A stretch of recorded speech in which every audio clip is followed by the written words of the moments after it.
Hello, this is another test audio stream. I set up a new mic.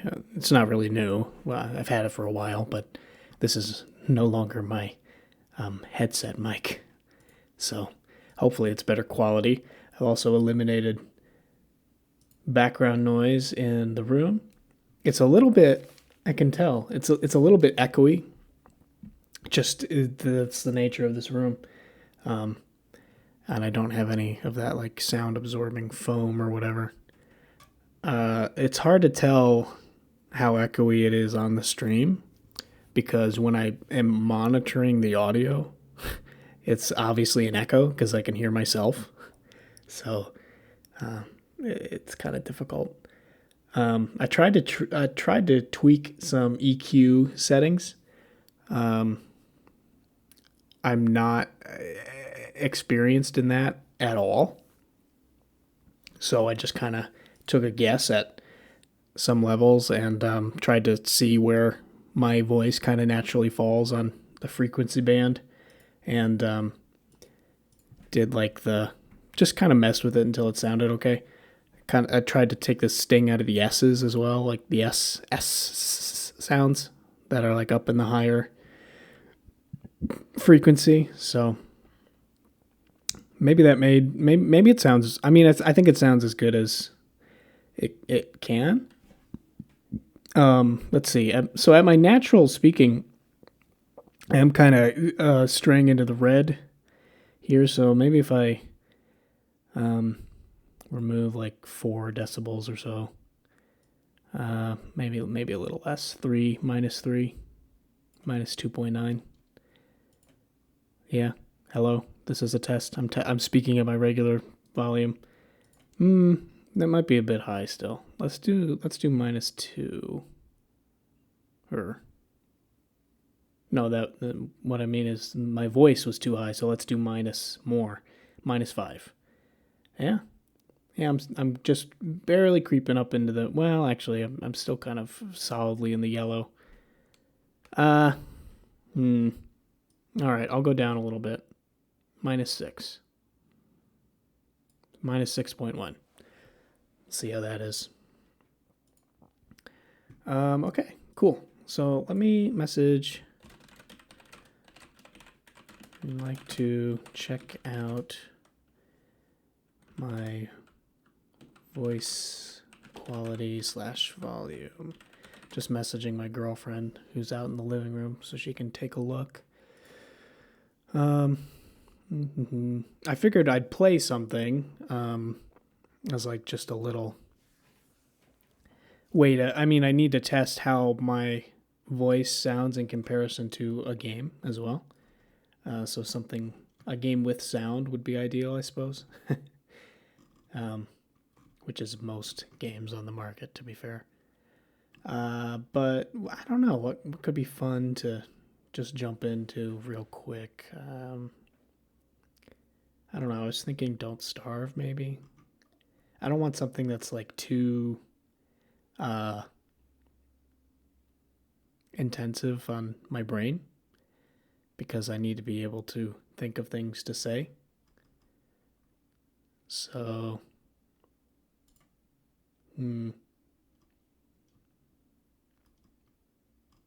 I should have decided this before the stream.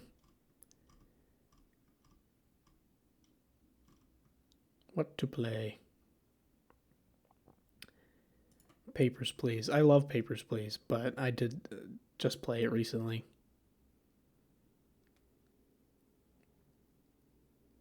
Planet Zoo, maybe?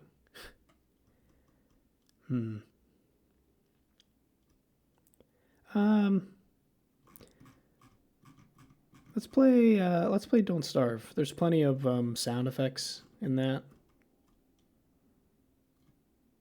Where is it? Where's Don't Starve? D. D-I. Man, I have a lot of games that start with D. Who would have thought? Okay. Yeah. So let's play a little Don't Starve. Could be fun.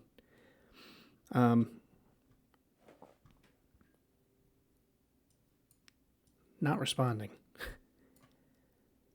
Now that Don't Starve Together is out, do you have to play that version? Or is all the DLC baked into the original? Whoa, shit. Okay, that's very loud.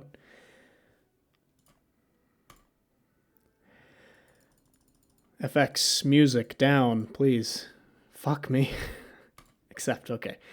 Well, it was lucky for you stream watchers that desktop audio was muted. There it is. Okay, so is that an appropriate mix between my voice and the game volume? I don't know. I guess it's as good as we're gonna get. And then why isn't it? Oh yeah, that's right. Let's capture Don't Starve. There you go. Oh wow. It's on the wrong monitor, so it's way too big. Let me resize that. This is good. The music is great, but it's very distracting. All right. Settings, controls, languages, blah blah blah. Where's the play button? Play game. Credits, languages, controls, settings, hissing spider plush. What? Where's the play button? Am I going crazy? Do we need to do full screen? Maybe it's cut off at the bottom. Screen shake, full screen enabled. Apply. Yes, I will accept these changes. Thank you. Is there a play button now? Oh, okay. I just had to push escape. I was in the options menu. Options sub menu, I should say. Okay. By the way, shit. I know I just did full screen, but this game is not very bitrate heavy, so I should be able to output at 1080p and 60 FPS. If I change that midstream, is that going to apply? Let me know in the comments if the stream quality just jumped much higher. Okay, yeah, new game. So we'll just play for like half an hour. It's 6 o'clock. I'll play until 6:30, and then I can watch back the VOD and I can see where the audio needs to be changed, how good it is, etc. So, yeah. So we could do traditional Reign of Giants, Shipwrecked, or Hamlet. I've played a lot of the original. I've played a little bit of Reign of Giants. I've played like an hour of Shipwrecked at most. I've got to stop saying I noticed that. I say so much, especially in the most recent Bunker stream. Man, it's just like a constant stream of... Like right there, I would have said It's a constant stream of ums. And I haven't played any of well, actually, I tried Hamlet. I didn't really understand it, if I'm honest. I'm kind of feeling Shipwrecked. Compatible with Hamlet. Only sure, whatever. Shipwrecked is cool. So what do we have unlocked here? We do have the monkey guy. I can't remember how I unlocked him. I think you just like find him on an island or something. Oh, and then I have this girl, and then Warley, Wolani, and Wilbur were all part of the Shipwrecked DLC. So I think we should play one of them. Chef Pouch. He has a portable crock pot, I think, which is really cool. Unperturbable, loves surfing, drives us quickly, is pretty chill. I like her style, but I don't think she's a very good character, like the perks and stuff. So I think maybe we'll play, we're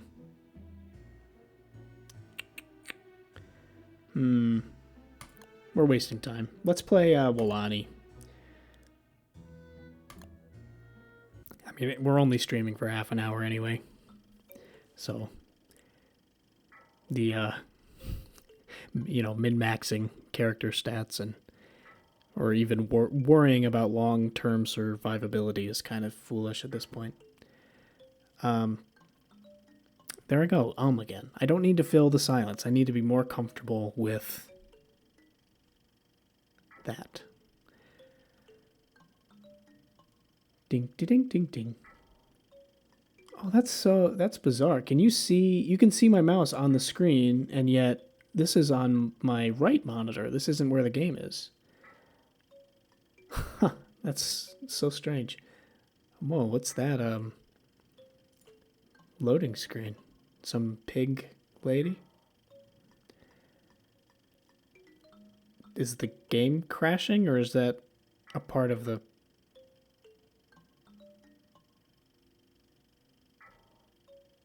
What the This is strange. I've never seen this loading screen before. Uh-oh. Did the game crash? Nope. There it goes. Nice sailing. Are you being sarcastic? This looks very nice on this nice big monitor. I think we chose the right character simply for her ukulele voice lines. I said again. Looks noodled. I like the ukulele. I like island-themed stuff a lot. I like ships. I like folklore regarding sailing and that whole time period. And I like the desert island aesthetic. I think it's really cool. It's probably one of my favorite settings in fiction and in games and stuff. So that's partly why I chose to play Shipwrecked. I'm going to stop pointing out every time that I say but just bear in mind that I'm noticing it a lot and I'm working on it, okay? So we'll damn it. we'll improve as we go. Damn it. Okay. It's okay. It's okay. We're learning. We're learning. We're improving as a person. That's important. Like I was trying to say, I really enjoy the shipwrecked aesthetic. I don't think that many people enjoyed Shipwrecked as much as they did the original or the Reign of Giants. I'm not sure why. I think that's just the general impression that I've kind of picked up on. And I haven't played it enough myself to really comment, so. But who knows? If this is a really good stream, if it's funny and interesting, then we might come back to it and explore the Shipwrecked and all it has to offer.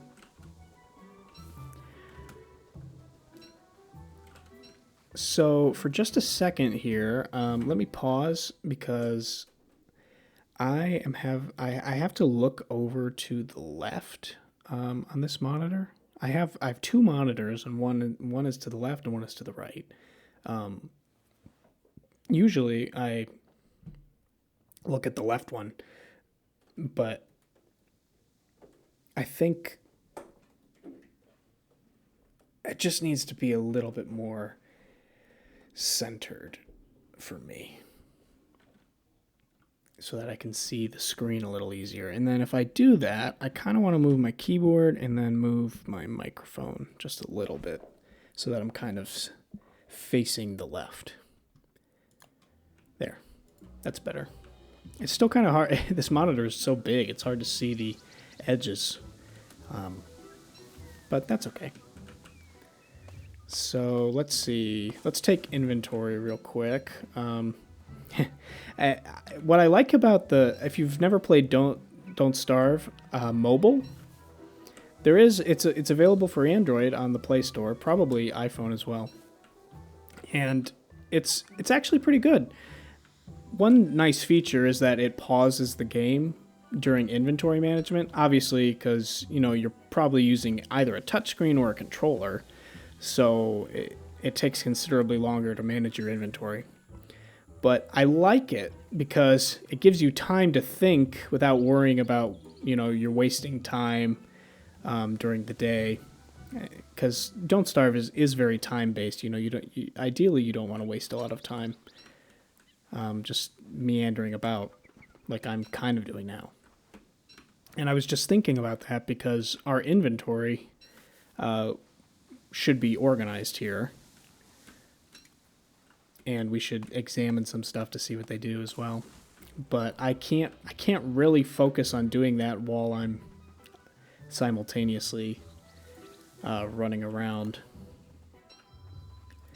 But I'm doing my best. But so maybe at nighttime we can organize the inventory. That might be a good idea, because there's nothing else to do at night anyway. Under most circumstances, because you have to stand by the campfire. All that to say is, if the clutteredness of the inventory bothers you, I am aware of that, and we'll fix it. So we can eat coconuts. It looks like they do expire. Probably have to cook them first or break them somehow. Maybe if you combine them with a rock. No, or a hammer. Maybe you have to hammer the coconuts. Not sure. And then so crabs are basically like rabbits. We have to trap them if we want to eat them. They even have crab dens. I'll try not to talk when she talks because I like the ukulele sounds.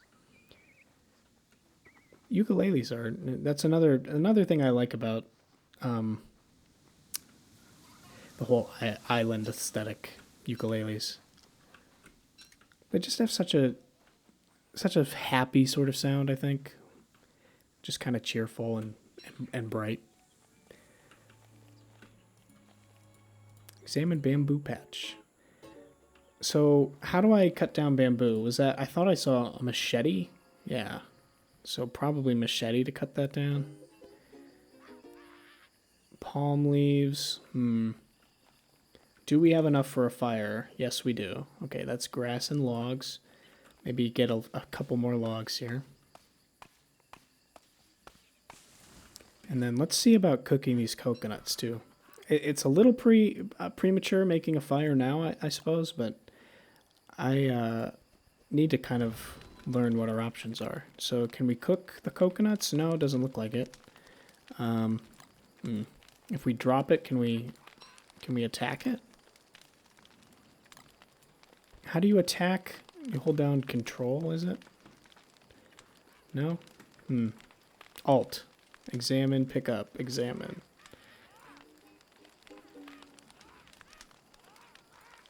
Well, not sure how to eat coconuts. We might have to, make a hammer and bust them open.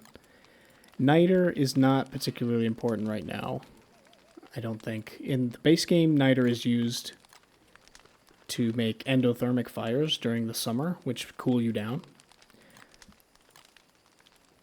So let's talking about inventory management here. So there are resources that you pick up fairly frequently as you kind of run around, and that's sticks, grass, and logs. So I kind of like to have them on the first three, and then rocks as well, and along with rocks, flint. So I kind of have those as my first 5 slots. I don't know what these seashells do. Is there anything? Okay, looks like we can craft some rafts, but we already have a surfboard. Here's the science machine. Good old trusty thing. Some structures. Dress.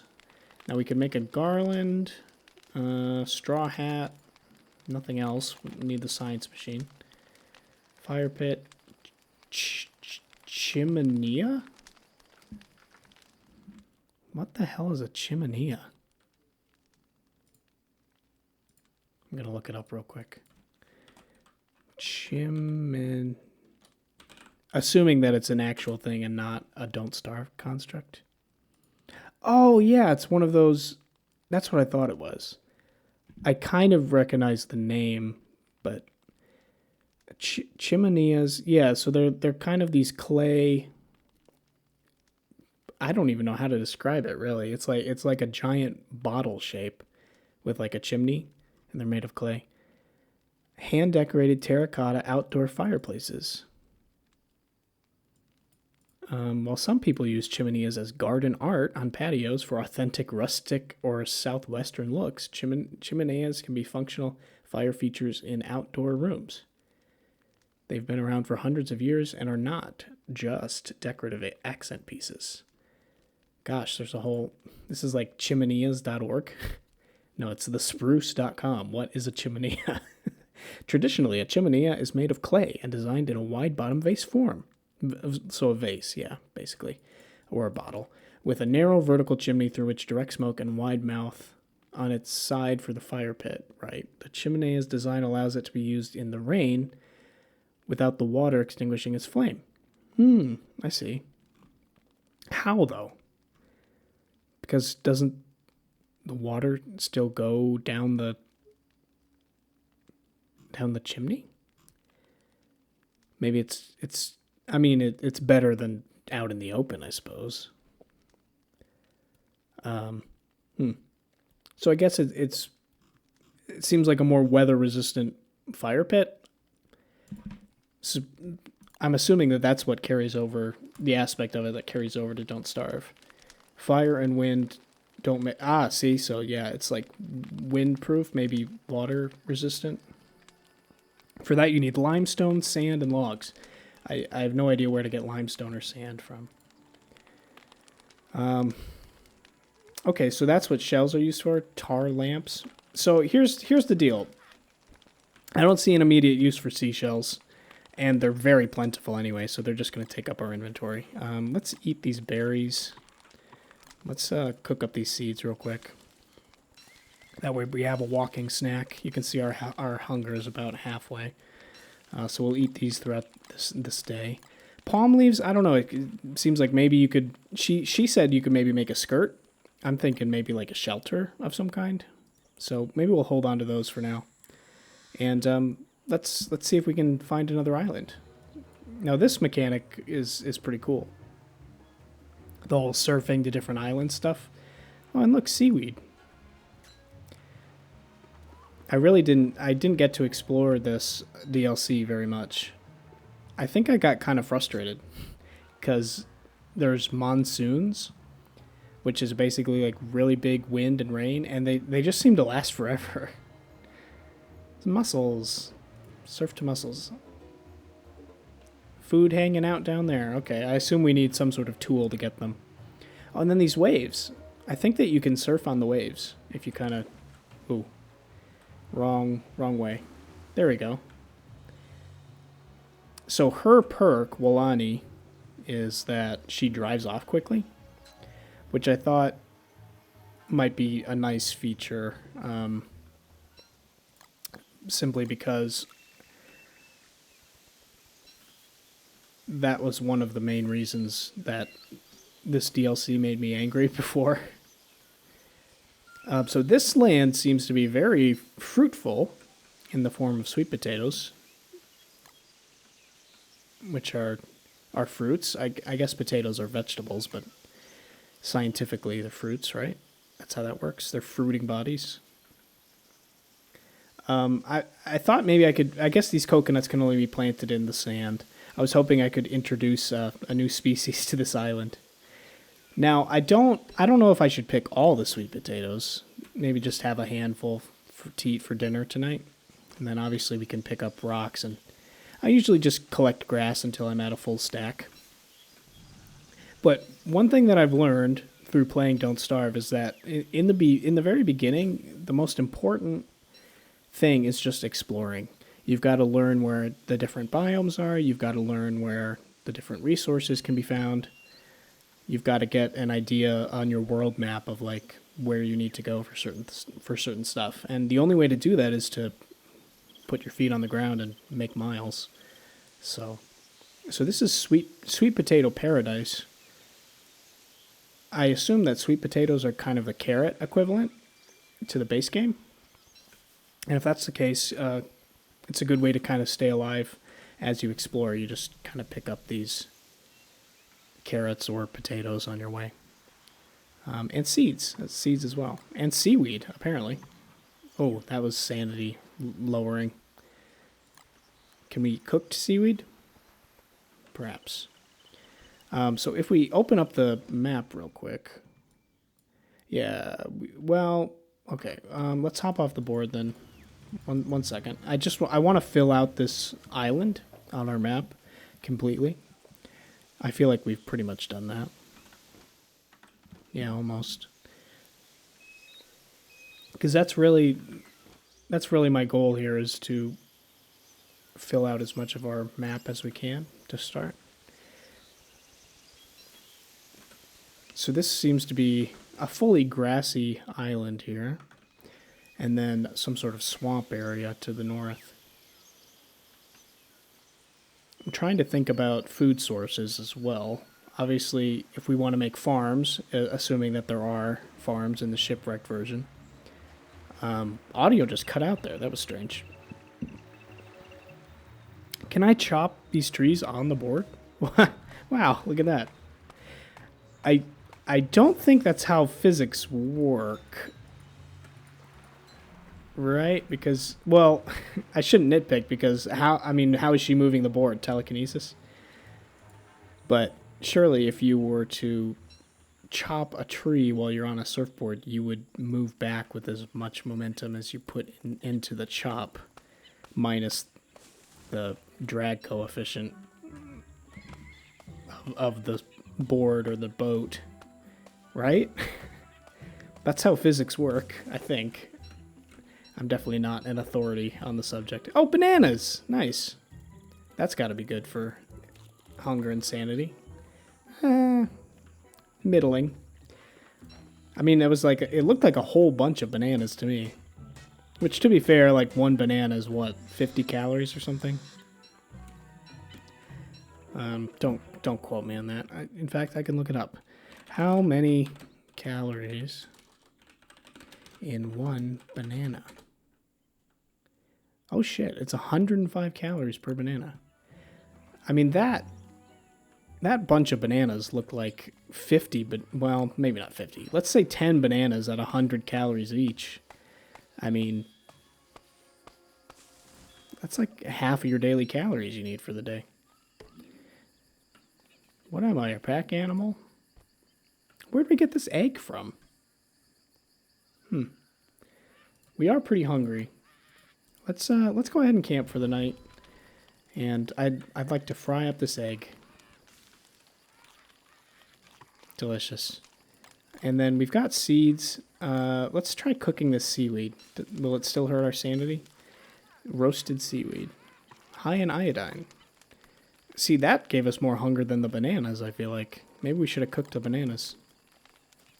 Plant down these trees. We don't really need acorns right now. We got a couple gold nuggets, which is great. We could build a science machine.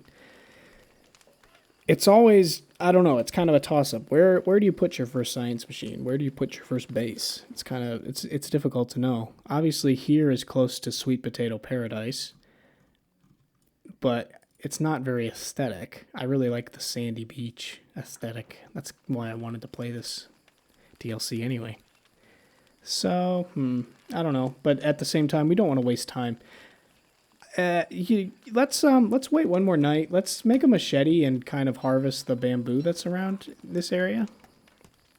And then we'll go to the island just over yonder, and we'll see what we can find there. Maybe it'll be a good place for a base. Any machete within reach of the fire? Just about. I like the ambient sound effects. It sounds very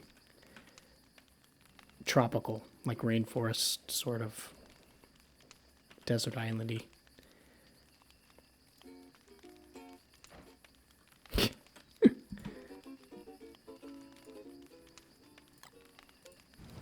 Just sit back and listen to some nice ukulele playing.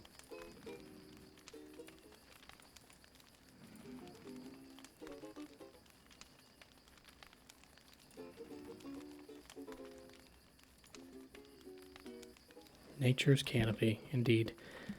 I like Walani. I like her voice. I like her aesthetic style. I the whole Hawaiian culture I find very interesting.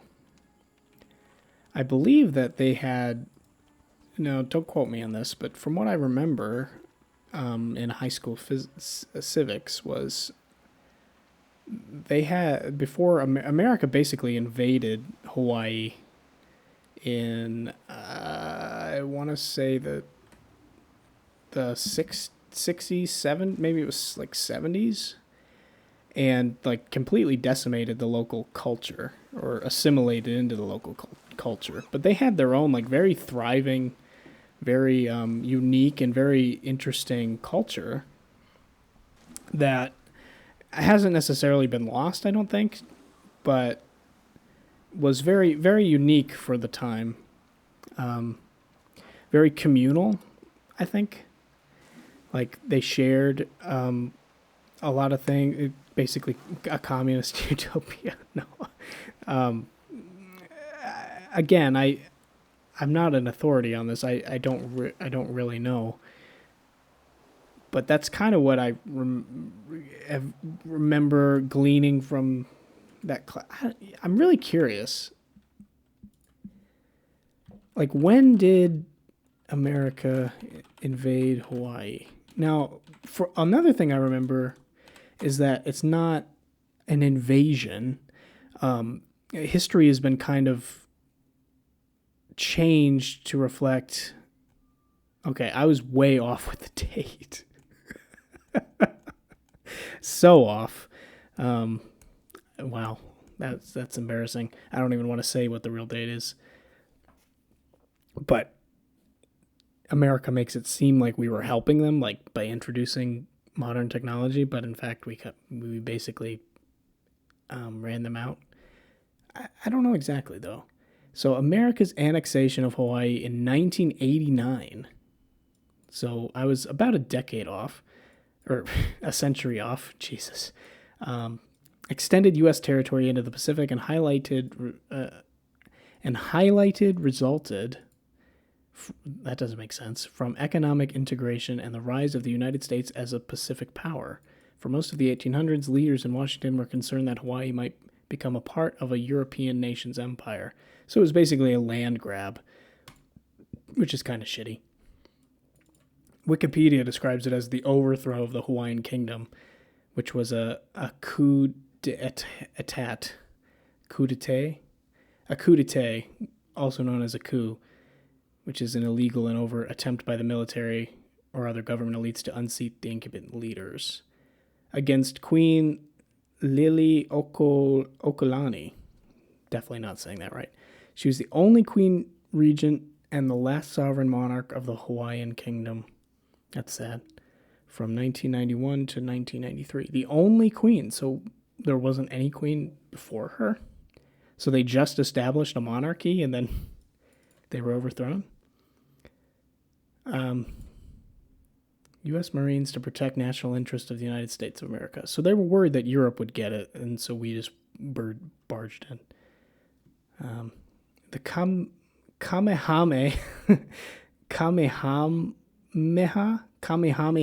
Oh my gosh, is that really how it's pronounced? The Kamehameha dynasty was the reigning monarchy of the Hawaiian kingdom. Kamehameha, beginning with its founding by Kamehameha the First in 1795 until the death of Kamehameha the Fifth in 1872 and Lunalilo in 1874. Blah, blah, blah. Result of Hawaiian independence, Hawaiian kingdom entered into treaties with the major nations of the world. Interesting. Well, didn't learn particularly what I wanted there. Hey, let's ask ChatGPT. Now, big disclaimer, because ChatGPT does not always give accurate information, but it's good if you want to ask specific flavor of questions like this. So I'm just going to ask it, was the annexation of Hawaii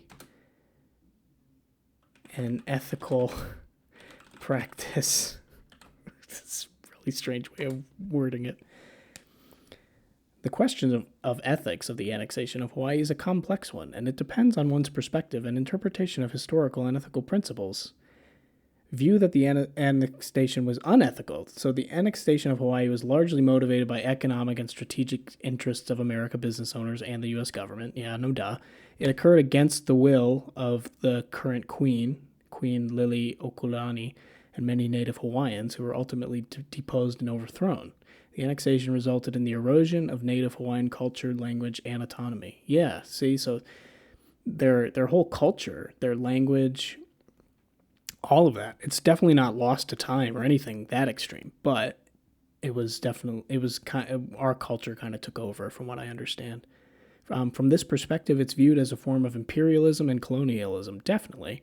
Practices typically considered unethical because they involve the subjugation and exploitation of one group by another. Yeah, no kidding. It's also worth noting that the U.S. government formally apologized for the annexation in 1993 with the Apology Resolution, acknowledging that the takeover was illegal and expressing regret for the suppression of the native culture. Well, it's a little late to apologize a year later. Yeah, sorry we took over and destroyed your culture and your land. Those who argue that the annexation was ethical often point to the benefits Hawaii has gained as part of the United States, such as economic development, modern infrastructure, and significant increase in the standard of living. They may also argue that the process was ultimately legal according to the laws of the time, and it was not uncommon for larger nations to annex smaller territories during that period in history. Well, it may have been common, but that doesn't make it right. From this perspective, the annexation could be seen as part of the broader sweep of history. I mean, it's hard to judge the thoughts and the ethics of the time. By modern standards, obviously, it seems kind of barbaric and colonialistic, if that's a word. Manifest destiny and all that crap, but I don't know. I find it fascinating. I'm really curious what if the Hawaiian culture had been allowed. Why is the audio cutting out? Is that just me? Maybe it's just me. It's probably because my computer's in the other room and I'm using a wireless headset. Don't ask. But yeah, I'm just curious what Hawaii would be like if their culture was allowed to thrive, and if they were allowed to develop, their own share technologies without imposing our culture on them, and how that could have developed. Might have been a very different kind of world. I think maybe their culture was kind of similar to other island nations, but was also unique in a lot of ways. Like the Maoris, is that what they're called? Whatever the tribes in New Zealand were, I think had some sort of similar views on stuff. Don't quote me on that either. That'll be for another stream. We'll look up the history of New Zealand culture. But right now it is 6:30, so we streamed for half an hour. I think this was a good enough test of sound and all that. Hey, look, a pig. A tropical pig. Nice. Hello. He's got tusks. I guess he's a boar. I'm not wild about it. So if we feed him sweet potato, will he poo? Oh shit, I just dropped all the sweet potatoes. Hang on. I forgot you had... What? Oh, does he only eat meat? Oh shit. Oh god. Okay. He's angry. But he ate seeds. Dude, I was trying to give you a treat. Screw you. I'm gonna make this tree fall on your house. Oh god. Can I trick him into chopping the tree for me? Like get him to charge into it maybe? Or maybe into this bush? No, he went right through it. All right. Well. Anyway, yeah, that's enough streaming for today. So, if anyone, I don't think anyone tuned in to watch. I didn't even pull up the stream to check. but this was just a test of audio and stuff. So hopefully this new mic makes a significant difference. I think it will.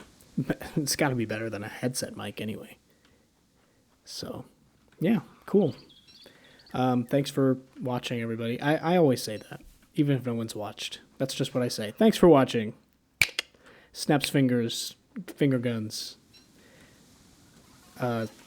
See you next time. Bye.